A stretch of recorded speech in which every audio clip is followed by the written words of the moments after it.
Est-ce facile pour vous de trouver des clients aujourd'hui?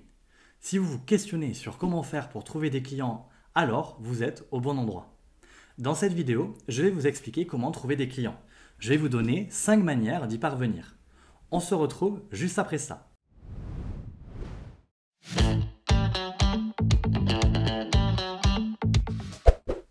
Bonjour, je m'appelle Vincent Verdier, je suis le fondateur de Formation Winnet, une école en ligne pour les entrepreneurs. Avec mon équipe, on accompagne les entrepreneurs à rendre leurs projets visibles sur Internet pour leur permettre de trouver des clients.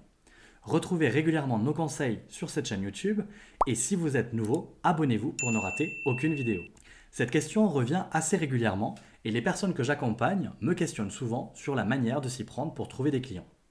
Pour ma part, ça n'est pas une difficulté parce que j'ai mis en place les bonnes actions. Du coup, j'ai envie aujourd'hui de vous présenter comment je m'y prends pour trouver des clients en vous montrant 5 façons de faire. Mon premier conseil est de vous inscrire sur les plateformes de freelance. Cela paraît peut-être un petit peu évident, mais pour beaucoup d'entre vous, certains ne connaissent pas ce type de plateforme. C'est pourtant un bon moyen pour vous de vous faire connaître et d'obtenir des clients. Il existe 2 types de plateformes.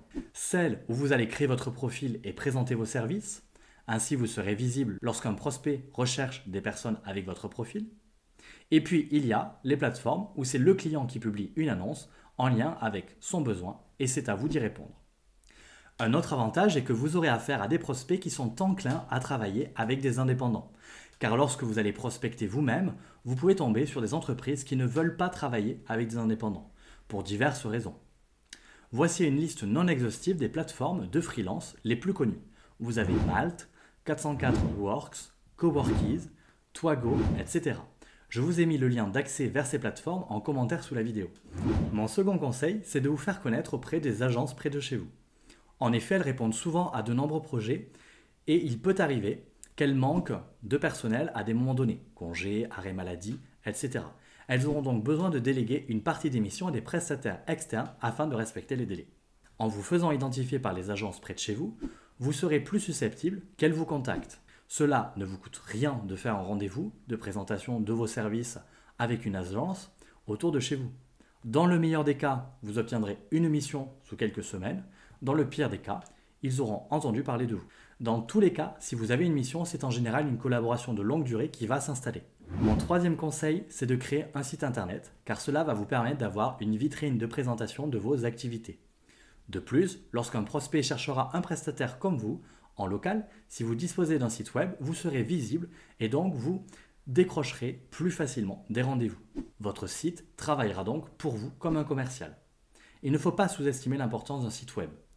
Il faudra veiller à bien l'optimiser pour le référencement naturel, c'est-à-dire à bien travailler sa structure et son contenu afin que Google le trouve facilement. Mon quatrième conseil, c'est de nouer des partenariats avec des entreprises qui sont dans la même sphère professionnelle que vous. Cela signifie que vous devez nouer des partenariats avec des entreprises qui ont les mêmes clients que vous, mais avec qui vous ne rentrez pas en concurrence directe, parce que vous ne proposez pas la même prestation ou le même service. Par exemple, si vous êtes coach sportif, vous avez tout intérêt à développer des partenariats avec des médecins qui pourront parler de vous à leurs patients. Vous pouvez aussi vous faire connaître auprès de praticiens en massage bien-être, de naturopathes, d'ostéopathes, etc.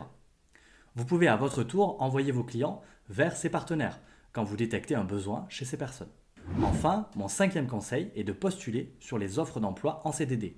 Ces offres d'emploi sont en général faisables aussi bien en freelance que en salarié et l'intérêt, c'est que cela sera moins coûteux pour l'entreprise de recruter un indépendant.